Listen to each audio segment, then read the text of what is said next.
Synthetic theory मधला तिसरा part पाहायचा आहे तुम्हाला, आयसोलेशन. पहिला पाहिला आपण जेनेटिक व्हेरिएशन, त्याच्यानंतर पाहिला आपण नॅचरल सिलेक्शन, आणि तिसरा पार्ट आहे आयसोलेशन. आता पहा, आयसोलेशनचं शब्दशः मिनिंग जर घेतलं तर याचा अर्थ तो सेपरेट होणं, बरोबर आहे.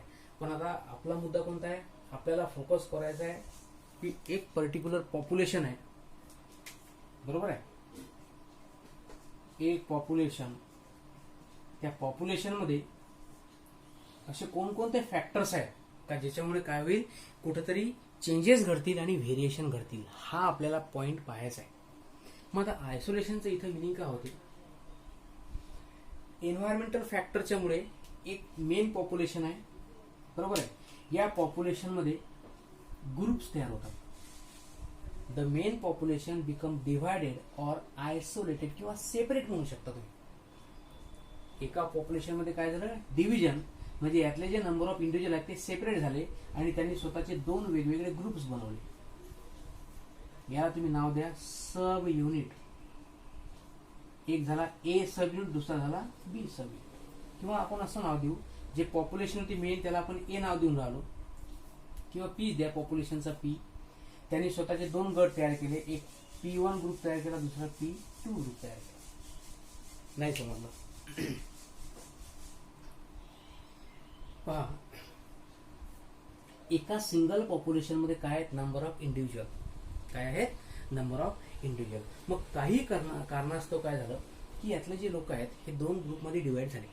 जसं आपण आता आपल्या सराउंडिंग मध्ये पाहतो, सोसायटीज असतात, वेगवेगळ्या प्रकारच्या जाती धर्माचे लोक राहतात, बरोबर आहे. आणि शक्यतो प्रत्येक जण वेगवेगळ्या ग्रुपनं राहण्याचा प्रयत्न करते, बरोबर आहे. हे तर झालं सोसायटीबद्दल. जर आपण समजा एन्व्हायरमेंटल फॅक्टरचा विचार केला तर पहा, वेगवेगळ्या प्रदेशामधले जे लोक राहतात, समजा ह्युमन बिंगच आहेत, ऑल आर ह्युमन बिंग. म्हणजे अमेरिका असो, आफ्रिका असो, ऑस्ट्रेलिया असो की इंडिया असो, या सगळ्यामध्ये असणारे जे ह्युमन बिंगची पॉप्युलेशन आहे, होमो सॅपियनचा विचार करा तर सगळे एका टाईपचेच ऑर्गॅनिझम आहेत. ते बदल आहे का? तसं जर पाहिलं आपण, जर सायंटिफिकली पाहिलं तर all are Homo sapien, similar आहेत, ह्युमन बिंग आहेत. पण जर आपण त्यांचे कॅरेक्टर्स पाहिले, जर त्यांचं नेचर पाहिलं, त्यांचं बिहेवियर पाहिलं, तर त्याच्यामध्ये तुम्हाला किती सारे चेंजेस दिसतील. मग हे चेंजेस काय आहेत? कारण सुरुवातीला ह्या सगळ्या कंट्री डेव्हलप व्हायच्या अगोदर आपण काय होतो, we all were a single population. पण काही कारणास्तव त्या पॉप्युलेशन मध्ये डिव्हिजन झालं आणि वेगवेगळे काय तयार झाले, ग्रुप. काय झाले असतील तुम्ही अंदाज घ्या. मधात बॅरियर्स तयार झाले. ते बॅरियर कशाच्या स्वरूपात राहू शकतात, माउंटेन आहे, रिव्हर आहे, ओशियन आहे. लक्षात येऊन आलं का, पॉप्युलेशन डिवाइड का होते, हे कारण आहे. म्हणजेच एन्व्हायरमेंटचे रिजन राहू शकतात किंवा बॉडीचे राहू शकतात. तोच आपला पॉइंट आहे की when a main population is divided into sub unit और ग्रुप. कशामध्ये डिवाइड झाली, ग्रुप. मग जेवढे ग्रुप बनले, समजा दोन ग्रुप बनले, एक पॉप्युलेशन होती, आणि आपण पॉप्युलेशनची व्याख्या या टॉपिक मध्ये केली आहे ऑलरेडी, की मेंडेलियन पॉप्युलेशनचा विचार करायचा आहे. म्हणजे अशी पॉप्युलेशन ज्याच्यामधले जे नंबर ऑफ इंडिव्हिज्युअल आहेत, the individuals among this population, याच्यामध्ये काय व्हायला पाहिजे, इंटरब्रीडिंग. जर हे घडलं तर याचा अर्थ ही पॉप्युलेशन आहे, जर घडलं नाही तर पॉप्युलेशन वेगवेगळी आहे. आता इंटरब्रीडिंग तर होऊन राहिलं, पण आता दोन ग्रुप तयार झाले. आता या दोन ग्रुपमध्ये काय काय होणार नाही, there will be no interbreeding. कारण या दोघांच्या मध्ये एक बॅरियर क्रिएट झालाय. पहा, ते बॅरियर कोणता आहे आपण नंतर पाहू. पहिले तुम्ही प्रोसेस समजून घ्या. जेव्हा अशा दोन ग्रुपमध्ये सेपरेशन होईल पॉप्युलेशनचं, तेव्हा त्याच्यामध्ये ह्या एवढ्या गोष्टी घडत नाहीत. They prevent the interbreeding. त्यांचं आपसामध्ये रिप्रोडक्शन होणार नाही. No gene flow. त्याच्यामध्ये कोणत्या प्रकारचा जीन ट्रान्सफर होणार नाही. जीन फ्लो होणार नाही म्हणजे ह्युमन बिंग मायग्रेट होणार नाही, कारण ते बॅरियर फार मोठा आहे. No exchange of genes. आणि याच्यामुळे काय होईल, प्रत्येक ग्रुप, या ग्रुपला या दुसऱ्या ग्रुपशी काही घेणं देणं नाहीये. एकसारखीच पहा, सगळे ऑर्गॅनिझम सारखेच समजून आलो आपण. इथेही ऑर्गॅनिझम सारखे, तिथेही ऑर्गॅनिझम सारखे आहेत. इथं जर ह्युमन बिंग असतील तर इथे ह्युमन बिंग आहे. इथं जर वाईल्ड अॅनिमल आहे तर इथे वाईल्ड अॅनिमल आहे. इथं समजा कॅमलचं एक्झाम्पल घेतलं तर इथे कॅमल आहे. पण या आपसामध्ये यांच्यामध्ये काय घडणार नाही, या गोष्टी घडणार नाही. याचा अर्थ हा जो ग्रुप आहे हा स्वतःचा नवीन ग्रुप तयार करतो, नवीन ट्रेट्स डेव्हलप करेल, न्यू ट्रेट्स. यांचे कॅरेक्टर समोर प्रोजेनी बनवतील त्यांचे प्रोजेनी त्यांची संख्या वाढेल आणि ते स्वतःचा एक वेगळा ग्रुप तयार करतील. बरोबर आहे, एक स्वतःचं वेगळं जग ज्याला म्हणतो आपण. Similar will be happen to second group. हा ग्रुप स्वतःचे ट्रेड्स डेव्हलप करेल, स्वतःची डेव्हलपमेंट करेल, स्वतःचा विकास करेल, स्वतःचं इव्होल्युशन करेल. स्टार्टिंगला आपण पाहिलं एकच पॉप्युलेशन होती, एकाच टाईपचे कॅरेक्टर्स डेव्हलप होऊन राहिले. आता यांच्यामध्ये डिव्हिजन घडलं. बरोबर आहे, मला सांगा इव्होल्युशनच काय. इथे एका प्रकारचे ऑर्गॅनिझम त्याचाच डिव्हिजन होऊन दोन ग्रुप बनले, दोन ग्रुपचे वेगळ्या डेव्हलपमेंटचा स्टडी तुम्ही करून राहिले. याचा अर्थ काय होऊन राहिलं, दोन वेगवेगळ्या स्पीशीज बनून राहिले. सुरुवातीला एकच स्पीशीज बनली असती, आता दोन बनले, म्हणजे इव्होल्युशन आहेच. म्हणजे हा झाला कोणता फॅक्टर, आयसोलेशन. आता जेव्हा आपण याचे टाईप आणि एक्झाम्पल पाहू तेव्हा तुमच्या लक्षात येऊन जाईल. पण महत्वाचं एकच आहे, एका पॉप्युलेशनचे वेगवेगळे ग्रुप तयार होणं आणि ते ग्रुप का होतात तर मधात काहीतरी बॅरियर क्रिएट होणं, अडथळा निर्माण झाला पाहिजे. तो अडथळा नेचरचा असतो. कोणता अडथळा आहे, दोन टाईपचे आहेत. The isolation may be of the two type, geographical isolation आणि दुसरा रिप्रोडक्टिव्ह. पहिले आपण जिओग्राफिकल पाहू. It is also non as physical isolation. म्हणजे एका पॉप्युलेशन मध्ये एक फिजिकल बॅरियर क्रिएट होऊन राहिलं. ते बॅरियर कशाच्या स्वरूपात होऊ शकते पहा, in the form of either river. जेव्हा पृथ्वी बनली असेल, आपण ओरिजिन ऑफ लाईफ जेव्हा स्टडी केलाय, म्हणजे जेव्हा पृथ्वी बनली असेल तेव्हा त्याच्यामध्ये काही ऑर्गॅनिझम तयार झाले असतील. बरोबर आहे, होऊ शकते त्या सगळ्या ऑर्गॅनिझमचा एकच ग्रुप असेल. पण जशा जशा एन्व्हायरमेंटल कंडिशन बदलत गेल्या, मधात पाणी साचलं असेल रिव्हरच्या फॉर्ममध्ये, माउंटेन, आणि याच्यामुळे काय झालं, त्या पॉप्युलेशनमध्ये काही बॅरियर्स तयार होत गेल्या आणि त्यांचे वेगवेगळे ग्रुप बनले. बेस्ट एक्झाम्पल आहे आयसोलेशनचं, ओरिजिन ऑफ लाईफ. पूर्ण पृथ्वीमध्ये ह्युमन बिंग किती सारे आहेत तुम्हाला माहित आहे. बरोबर आहे, पण सगळे ह्युमन बिंग एकाच ठिकाणी राहून राहिले का, त्यांच्यापासून व्हेरायटीचे स्पीशीज बनून राहिल्या नवीन नवीन. आणि का बनून राहिल्या, याला कारण हेच आहे की आयसोलेशन होऊन राहिलं. सगळे इंडिव्हिज्युअल एका ठिकाणी थोडीच राहू शकतात, तेवढ्या एन्व्हायरमेंटल फॅक्टर पॉसिबलच होऊ शकत नाही. म्हणून म्हटलंय त्यांनी की रिव्हर आहे, माउंटेन आहे, ओशन, ग्लायझियर. ग्लायझियर म्हणजे आपण त्याला हिम नदी म्हणतो, है ना, जे बर्फ वगैरे राहतं अशा एरियामध्ये याच्यामुळे बॅरियर तयार होईल आणि एका पॉप्युलेशनचे काय तयार होतील, ग्रुप तयार होतील. फॉर एक्झाम्पल लक्षात घ्या, डार्विन फिंचेस. जेव्हा डार्विननी स्वतःचा स्टडी केलाय, तो एक नॅचरलिस्ट होता, त्यांनी स्वतःच्या थेअरीमध्ये मांडलाय की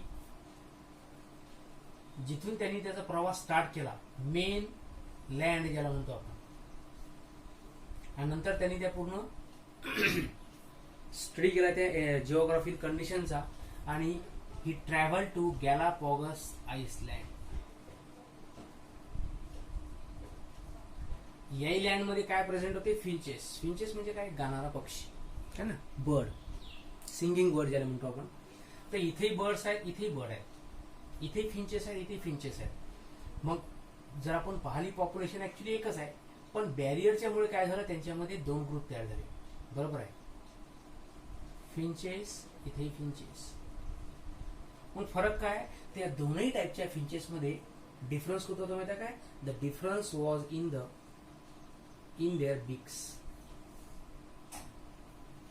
त्यांच्या त्या बीक्सची जर मॉर्फोलॉजी त्यांनी जेव्हा ऑब्झर्व केली तर त्याला आढळलं की किती सारा त्याच्यामध्ये चेंज आढळून येतो. जेव्हा आपण याची इमेज पाहू, या बीक्सची जेव्हा आपण इमेज पाहू, त्या इमेजवरून तुमच्या लक्षात येईल की त्यांच्या अरेंजमेंटमध्ये किंवा त्यांचे जे स्ट्रक्चर आहे त्याच्या बीचचा, त्याच्यामध्ये खूप सारा डिफरन्स आढळतो. बरोबर आहे, तर अशा टाईपचे चेंजेस तुमच्या लक्षात येतील. तर पहा, लक्षात हा घ्या मुद्दा तुम्ही की आयसोलेशन होणं म्हणजे हा एक नॅचरल फिनॉमिना आहे का, ज्याच्यामुळे मेन पॉप्युलेशनचं डायव्हर्सिफिकेशन होऊन नवीन ग्रुप तयार होते आणि नवीन ग्रुपचे नवीन कॅरेक्टर, नवीन स्पीशीज बनायला तयार होते. यालाच म्हणायचं तुम्हाला कोणती प्रोसेस, इव्होल्युशन. एका पॉप्युलेशन मधून वेगवेगळे ग्रुप तयार होणं, दोन ग्रुप तयार होणं, तीन ग्रुप तयार होणं, तेवढ्या नवीन नवीन स्पीसीज बनणं, याला म्हणतात कोणती प्रोसेस, डायव्हर्जन्स. काय म्हणायचं आहे, डायव्हर्जन. त्याच्यानंतरचा पार्ट आहे रिप्रोडक्टिव्ह आयसोलेशन. पॉप्युलेशन मध्ये जे नंबर ऑफ इंडिव्हिज्युअल्स आहेत, त्या इंडिव्हिज्युअल मध्ये स्वतःचे रिप्रोडक्टिव्ह ऑर्गन्स आहेत, पण सगळे रिप्रोडक्टिव्ह ऑर्गन एकसारखे नाही आहेत. त्याच्यामध्ये सुद्धा वेगवेगळे अशा काही फॅक्टर्स आहेत पहा का जे त्यांच्यामध्ये इंटरब्रीडिंग होऊ देत नाहीत. त्यांच्यामध्ये काय प्रोसेस होणार नाही, इंटरब्रीडिंग. तर म्हणून म्हटलं आहे की this isolation related to the structure of genital organs. एका पॉप्युलेशनमध्ये 10 इंडिव्हिज्युअल आहेत, पण 10 इंडिव्हिज्युअलमध्ये जर समजा रिप्रोडक्टिव्ह ऑर्गनमध्ये जर फरक असेल तर त्याच्यात आपसात रिप्रोडक्शन होणारच नाही. रिप्रोडक्शन घडलं नाही म्हणजे नवीन प्रोजेनी बनणार नाही, बनली नाही. याचा अर्थ त्यांना काय करावं लागेल, त्यांना दुसऱ्या ऑर्गॅनिझमवर डिपेंड राहावं लागेल. मग तो स्वतःचा ग्रुप दुसरा तयार करेल आणि तिथं रिप्रोडक्शन पॉसिबल असेल तर तिथं परफॉर्म करेल, तिथं प्रोजेनी बनेल. मुद्दा पटून झाला का? काय सांगायचं तुम्हाला, एका ग्रुपमध्ये पॉसिबल नाहीये तर 2 ग्रुप तयार करा आणि त्यांच्यामध्ये मग स्वतःहून प्रोजेनी बनवणं. पाहू आपण काय म्हटलंय. पहा आता,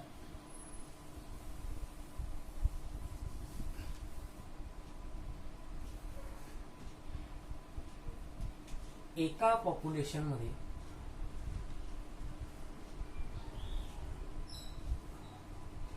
इथे जे की नंबर ऑफ इंडिव्हिज्युअल्स आहेत पहा,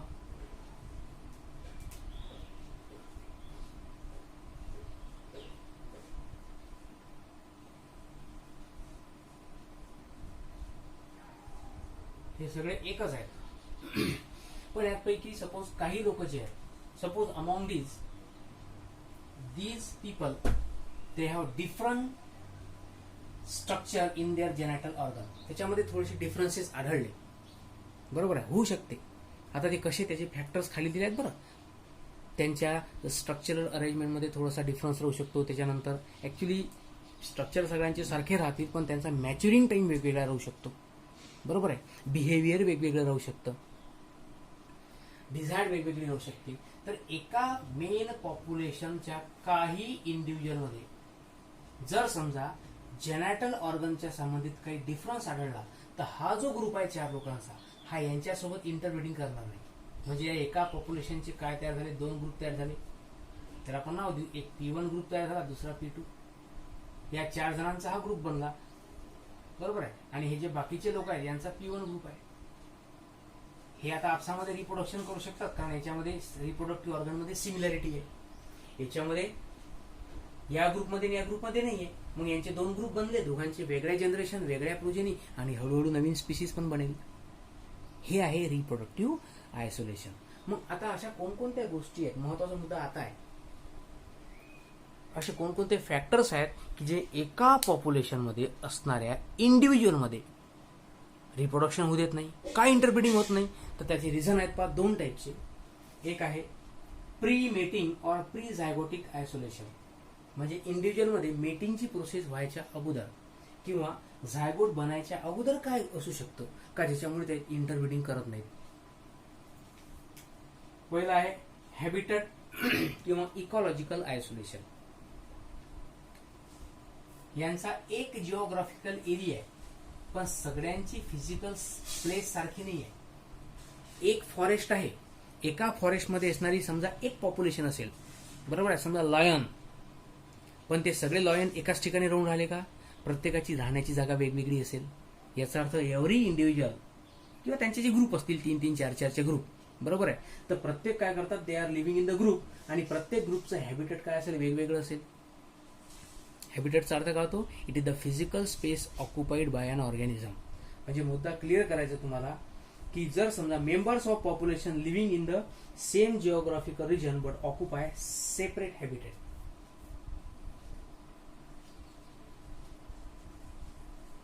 सेम जिओग्राफिकल एरिया, एकाच एरियामध्ये राहून राहिले पण त्यांच्यामध्ये त्यांचे जे हॅबिटेट्स आहेत, हॅबिटेट्स आर डिफरंट. मग जेवढे हॅबिटेट्स बनले, जेवढ्या त्यांच्या राहण्याच्या जागा बदलल्या, तेवढे त्यांचे ग्रुप्स बनतील आणि ग्रुप बनले की ते वेगवेगळ्या पद्धतीनं स्वतःचं रिप्रोडक्शन करतील, बरोबर आहे. तोच आपल्याला टॉपिक पाहायचा आहे, ग्रुप बनवून स्वतःच्या नवीन स्पीसीज बनवणं, दॅट इज इव्होल्युशन. त्याच्यानंतर आहे सीझनल और टेम्पोरल आयसोलेशन, बरोबर आहे. एका पॉप्युलेशन मध्ये असणारे हे जे इंडिव्हिज्युअल आहेत, समजा याच्यामध्ये मॅच्युरिंग टाइम वेगवेगळा आहे. Seasonal, reproductive organ are matured at the different times. मग ज्या ऑर्गॅनिझमचे रिप्रोडक्टिव्ह ऑर्गन मॅच्युअर्ड झाले ते अंडरगो इंटरब्रीडिंग, ज्यांचे मॅच्युअर्ड झाले नाहीत त्यांच्यामध्ये ते यांना स्वतःमध्ये इंटरब्रीडिंग करू देणार नाहीत, त्यांचा वेगळा ग्रुप बनून जाईल ना. लक्षात येत आहे का? सीझनलचा अर्थ तो होतो रिप्रोडक्टिव्ह ऑर्गन मॅच्युअर्ड वेगवेगळ्या टाइमला होतील आणि त्याच्यानुसार त्यांचं रिप्रोडक्शन वेगवेगळ्या पद्धतीने घडेल. इथॉलॉजिकल और बिहेवियर, दोन ऑर्गॅनिझम आहेत पहा. फॉर एक्झाम्पल बर्ड्स, म्हणजे बर्ड जर आपण विचार केला तर it is called as a single population, बरोबर आहे. त्यांचा जिओग्राफिकल एरिया सुद्धा सारखाच आहे. पण मला असं म्हणायचं आहे की दोन पक्ष्यांमध्ये एक असं रिझन असू शकते का ते इंटरब्रीडिंग करणार नाही. There will be no interbreeding. कोणतं रिझन देऊन राहिलो मी तुम्हाला?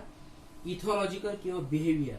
आता बिहेवियरचा अर्थ काय होते पहा, वेगवेगळ्या अॅनिमलमध्ये रिप्रोडक्शन करता दोन पार्टनरची गरज लागेल, मेल पार्टनर आणि फिमेल पार्टनर. दोन पार्टनरला एकमेकाला अट्रॅक्ट करण्याकरता वेगवेगळे मेकॅनिझम असतात. फॉर एक्झाम्पल बर्ड जर पाहिला आपण तर काही बर्डमध्ये सिंगिंग, एक वेगळ्या टाईपचा आवाज निर्माण करणे आणि त्याच्यानुसार ते स्वतःच्या पार्टनरला अट्रॅक्ट करतात. हे झालं त्यांचं बिहेवियर. ऍक्च्युली हे सेक्शुअल बिहेवियर आहे किंवा याला इथॉलॉजिकल आयसोलेशन म्हणतात. मग आता हे दोन्ही बर्ड एकसारखेच आहे, बरोबर आहे. बर्ड म्हटलं म्हणजे याचा अर्थ तो एकच ऑर्गॅनिझम झालं की नाही, व्हेरायटी असेल तो नंतरचा मुद्दा. पण यांचं बिहेवियर वेगवेगळं आहे. हा याला अट्रॅक्ट करू शकत नाही, हा याला अट्रॅक्ट करू शकत नाही, म्हणजे दोन बर्ड असून त्याच्यामध्ये इंटरब्रीडिंग होणार नाही. पटवून आलं का तुम्हाला काय सांगायचं आहे? म्हणजे वेगवेगळे ऑर्गॅनिझम जे राहतात एका पॉप्युलेशन मध्ये असणारे, त्यांचं बिहेवियर जर वेगवेगळं असलं तर इंटरब्रीडिंग पॉसिबल होणार नाही. काही ऑर्गॅनिझम स्वतःच्या विंगचं, बर्ड्सचं बोलून राहिलो आपण, त्यांच्या विंगच्या कलरमध्ये अट्रॅक्शन डेव्हलप करतात, अट्रॅक्टिव्ह मेकॅनिझम डेव्हलप करतात. काही सिंगिंगमध्ये डेव्हलप करतात, काही आणखी काही करत असतील वेगवेगळ्या मेकॅनिझम. तर म्हणून म्हटलंय की बिहेवियर जर बदललं तर एका पॉप्युलेशनमध्ये असणारे जे इंडिव्हिज्युअल आहेत ते रिप्रोडक्शन होणार नाही. ते स्वतःचे वेगळे ग्रुप बनवतील आणि त्याच्यानुसार मग ते प्रोजेनी बनवतील. मेकॅनिकलचा अर्थ काय होतो की त्यांचे जे रिप्रोडक्टिव्ह ऑर्गन्स आहेत त्या रिप्रोडक्टिव्ह ऑर्गनमध्ये differences in the structure of reproductive organ, structural म्हणू शकता तुम्ही याला. रिप्रोडक्टिव्ह ऑर्गनच्या स्ट्रक्चरमध्ये जर डिफरन्स असेल, यापैकी काही इंडिव्हिज्युअलचे स्ट्रक्चर वेगळे आहेत आणि बाकीच्यांचे वेगळे आहेत, तर त्यांचं आपसामध्ये काय होणार नाही, ब्रीडिंग होणार नाही. ग्रुप बनवतील, सेपरेशन होईल आणि नवीन नवीन स्पीशीज बनत जातील. हा झाला बिफोर मेटिंग, म्हणजेच काय म्हणायचं आहे, प्री मेटिंग किंवा प्री झायगोटिक. आता समजा एखाद्या पॉप्युलेशनमध्ये असणारे जे इंडिव्हिज्युअल आहेत त्याच्यामध्ये मेटिंगची प्रोसेस घडली, सपोज मेटिंगची प्रोसेस घडली, त्याच्यानंतर सुद्धा आयसोलेशन होऊ शकते. कसं? तर ते आहे पोस्ट मेटिंग किंवा पोस्ट झायगोटिक आयसोलेशन. मेटिंगची प्रोसेस घडल्यानंतर सुद्धा चान्स आहे. पहा एन्व्हायरमेंट काय कशा पद्धतीनं सिलेक्ट करतं, कोणकोणत्या गोष्टी आहेत. परत एक्झाम्पल तेच,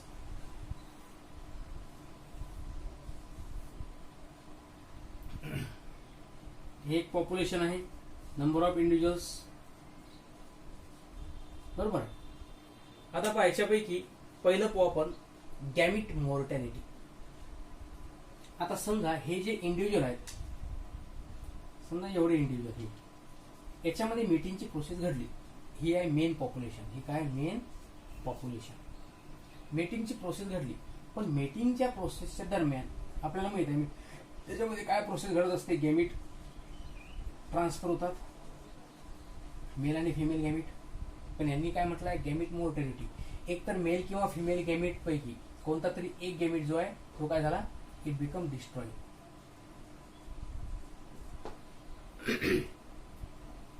प्रोसेस जेव्हा ही कंटिन्यू होत असेल तेव्हा त्याच्यातला गॅमिट जर समजा डिस्ट्रॉय झाला तर याचा अर्थ काय होईल, इंटरब्रीडिंग पॉसिबलच नाही ना, प्रोजेनी थोडीच बनणार आहे. मग प्रोजेनी बनली नाही तर हा ग्रुप काय करेल, यांना माहित आहे की यांच्या गॅमिटमध्ये कुठेतरी प्रॉब्लेम येऊन राहिला, तर हा ग्रुप या ग्रुपसोबत इंटरब्रीडिंग पॉसिबल होणारच नाही.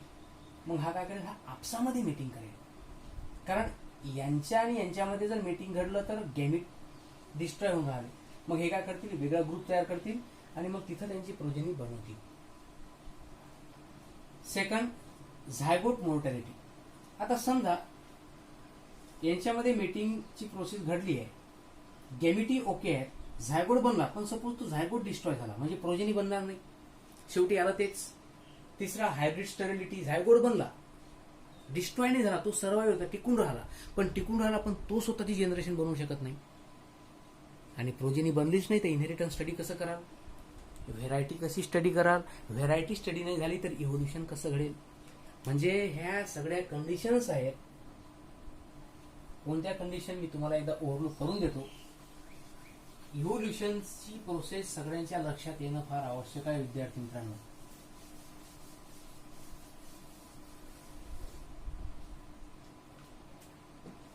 इव्होल्युशन घडण्याकरता ही जी मॉडर्न सिंथेटिक थिअरी आहे त्याच्या म्हणण्याप्रमाणे there should be a population, बरोबर आहे, त्याच्यामध्ये नंबर ऑफ इंडिव्हिज्युअल्स, आणि या इंडिव्हिज्युअल्स मध्ये कोणती गोष्ट पॉसिबल असायला पाहिजे, इंटरब्रीडिंग. म्हणजेच there should be a new progeny, new characters and finally a new species. ही मेकॅनिझम आहे. ही प्रोसेस जर घडली तर इव्होल्युशन घडलं म्हणू आपण. आता याच्यामध्ये कुठेतरी जर बॅरियर क्रिएट झालं, समजा हे पॉप्युलेशन आहे, या पॉप्युलेशन मध्ये आपण म्हणून राहिलो कोणती प्रोसेस घडली, आयसोलेशन झाले ना. एका पॉप्युलेशनचे दोन ग्रुप किती होऊ शकतात, 1 2 3 4, हे सगळे ग्रुप्स बनले. का तर एकाच पॉप्युलेशनच्या मधात बॅरियर आले. मग ते बॅरियर जिओग्राफिकल असो, जे आपण आत्ताच पाहिलं, किंवा रिप्रोडक्टिव्ह असो, काही कारण असतो तिथं प्रॉब्लेम क्रिएट झाला तर हे 4 ग्रुप काय, याचं म्हणणं काय आहे की हा ग्रुप या ग्रुप सोबत इंटरफिअर करणार नाही, हा या ग्रुप सोबत नो, त्याच्यामध्ये इंटरब्रीडिंग पॉसिबल नाही, नो इंटरब्रीडिंग. मग कसं काय आहे,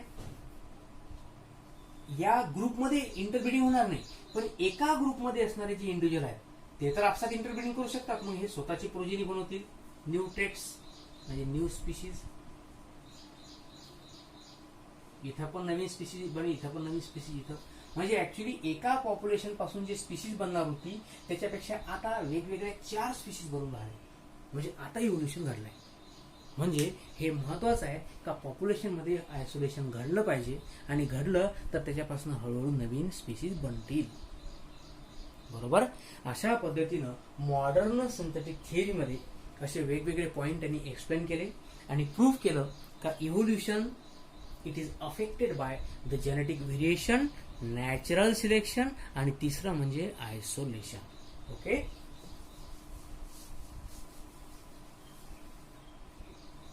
ठीक आहे. आता यातला जो नंतरचा पार्ट आहे मेकॅनिझम ऑफ ऑर्गॅनिक इव्होल्युशन ते आपण उद्याला पाहू.